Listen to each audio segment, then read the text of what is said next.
Dear students, I hope you're having a great week. Well, I just finished grading your work last night and this morning, and just a bit of feedback. So, generally good. I was a little tougher on the grading. This is where we need to separate the students who are working hard and those who maybe are not working so hard. That should be reflected in the grades. This course really is one of effort. Not It's not a very difficult course.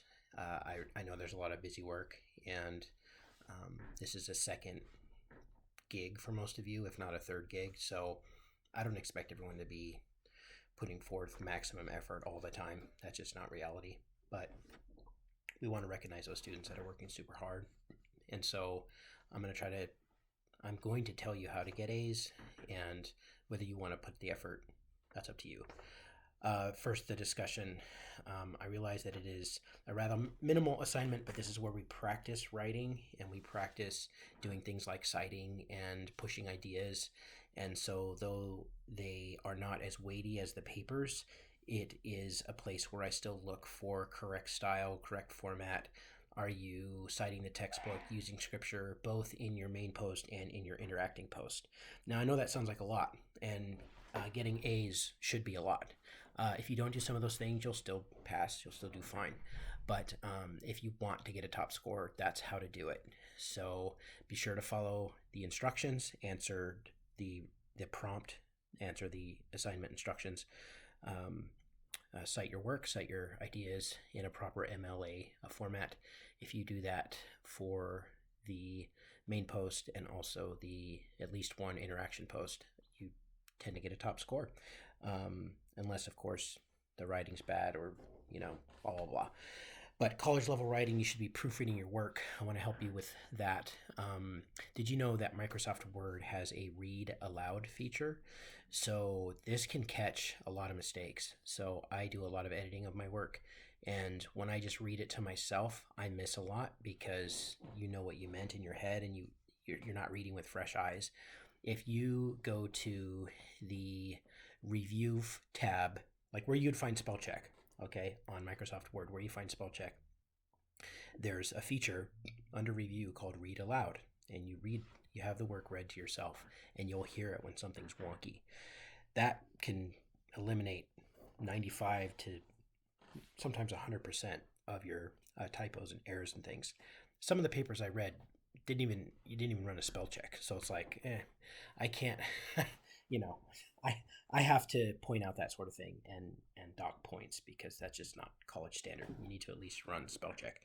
So in the Turnitin feature, I don't know how you say that, but I marked specifically in your work, so you could look there for more specifics, not just the comments in the gradebook, okay?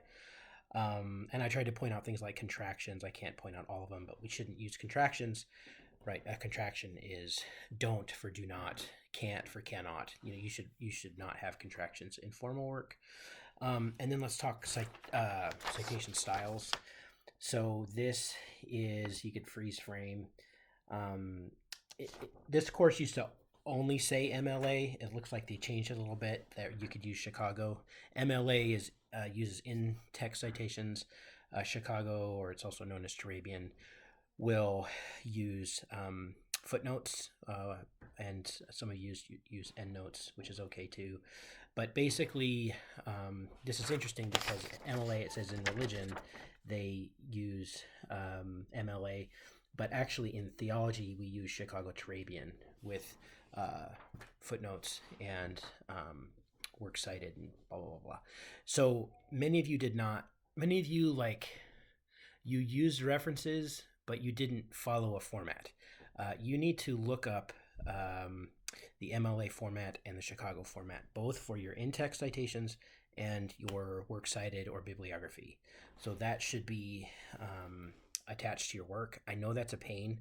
When I was in college, I printed off like a little cheat sheet, little formatting sheet. It was right above my computer. Like, here's how to do a footnote. Here's how to do works cited or bibliography. This is where to put the year. This is where to put the page number. It's so tedious. It's such a pain. I'm sorry, but it has to be done because that is just the way academic work goes. So again, that's going to separate, a C or a B student from an A student. And, sometimes C's get degrees, so I'm not expecting perfection, but if you want the A, that's how to do it. I'm going to paste in this video, when I send this video, I'm also going to paste some kind of cheat sheets for both MLA and Chicago. You can use either one. Just pick one and go with it. Okay. So be sure to do that. That's it, and great work.